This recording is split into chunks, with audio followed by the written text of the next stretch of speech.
वहीं आपको बता दें कि राजपत्र में दतिया विधानसभा सीट को रिक्त घोषित कर दिया गया है और विधानसभा सचिवालय में जारी किया है राजपत्र। विधिक नियमों के प्रावधान के तहत लिया गया है फैसला। विधायक राजेंद्र भारती को 3 साल की हुई है सजा। एमपी एमएलए कोर्ट ने सुनाई है भारती को सजा। 25 साल पुराने मामले में किया गया है दोषी करार। बता दें कि कांग्रेस की बड़ी मुश्किल है और अब राजपत्र में दतिया विधानसभा सीट को रिक्त घोषित कर दिया गया है।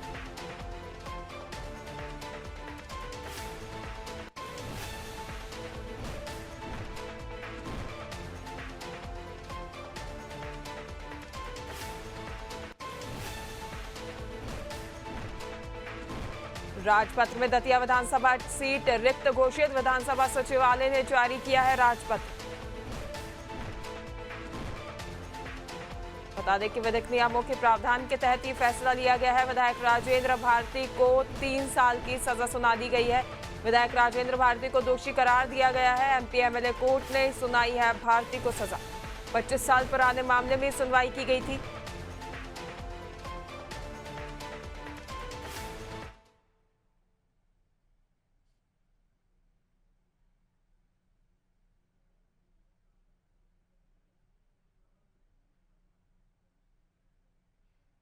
वहीं इस पर अधिक जानकारी के लिए पॉलिटिकल एडिटर मनोज वर्मा हमारे साथ फोन लाइन पर जुड़ गए हैं। मनोज जी, राजपत्र में दतिया विधानसभा सीट अब रिक्त घोषित कर दी गई है और कुछ दिन पहले ही मामला सामने आया था जहां पर विधायक राजेंद्र भारती के 25 साल पुराने मामले में सुनवाई की गई थी और अब मामले में दोषी करार देते हुए उन्हें 3 साल की सजा सुना दी गई है।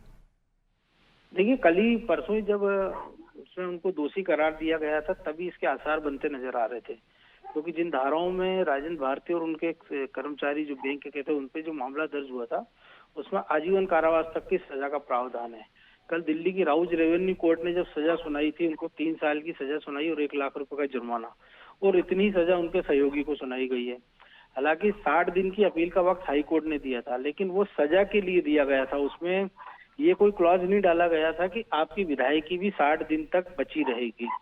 तो ये एक ऐसा टेक्निकल पॉइंट था जिसके आधार पर विधानसभा सचिवालय ने कल देर रात को इसके आदेश जारी किए और गजट नोटिफिकेशन जारी कर दिया गया है। क्योंकि 2013 के जो जनप्रतिनिधित्व कानून है उसमें साफ उल्लेख है कि जैसे ही आपको 2 साल से ज्यादा की सजा होती है तो आप जनप्रतिनिधि नहीं रह सकते हैं। तो इसी का एक जो लूप होल का फायदा मुझे लगता है सरकार जो सचिवालय है उन्होंने उठाया है और कल देर रात को इसके आदेश जारी कर दिए गए हैं। चूंकि मामला क्रिमिनल प्रवृत्ति का है इसलिए इसके भी आसार है कि बहुत जल्दी हो सकता है कि राजेंद्र भारती को हाई कोर्ट से राहत न मिल पाए। क्योंकि मुकेश मल्होत्रा का जो मामला था वो ये मामला था कि उन्होंने अपने जो हलफनामा दिया था चुनाव हुए उसमें अपने ऊपर जो 6 और मामले दर्ज थे उनके, जिसमें मुख्य तौर पर एक पेड़ कटाई का मामला था, उसकी जानकारी छुपाई थी। लेकिन राजेंद्र भारती का मामला सीधे सीधे क्रिमिनल प्रोसेस का मामला है कि उन्होंने अपनी मां के नाम पर जो संस्था उसकी जो एफडी कराई थी 13.5% उस पर ब्याज लिया और एफडी 3 साल के लिए कराई थी, लेकिन पहले उसको 10 साल और बाद में 15 साल बढ़ाया गया था और इसके लिए दस्तावेजों में हेरफेर की गई थी। अब चूंकि 2 बड़े वकील विवेक तनखा और कपिल सिब्बल आज संभवतः दिल्ली हाई कोर्ट में या कल इस मामले को पेश लगाएंगे, क्योंकि आज गुड फ्राइडे है तो कल हो सकता है इस मामले को लगाएं और वो अंतरिम राहत की मांग करें कि जब तक इस मामले का निराकरण ना हो जाता है तब तक उनकी विधायकी पर स्टे दे दिया जाए। क्योंकि मुकेश मल्होत्रा के मामले में हमने देखा था कि हाई कोर्ट ने उनको अयोग्य घोषित करते हुए उनकी जगह जो चुनाव हारे थे बीजेपी के रामनिवास रावत, जो कि उस समय वन मंत्री थे, उनको विधायक घोषित करने का कह दिया था, लेकिन उनको लिए एक मोहलत दी थी। इसके खिलाफ मुकेश मल्होत्रा सुप्रीम कोर्ट गए थे। सुप्रीम कोर्ट ने उनको अंतरिम राहत दे दी है कि वो विधायक तो बने रहेंगे लेकिन जो राज्यसभा चुनाव की वोटिंग है उसमें वोट नहीं डाल पाएंगे और उसके साथ ही उनको वेतन भत्ते नहीं मिलेंगे।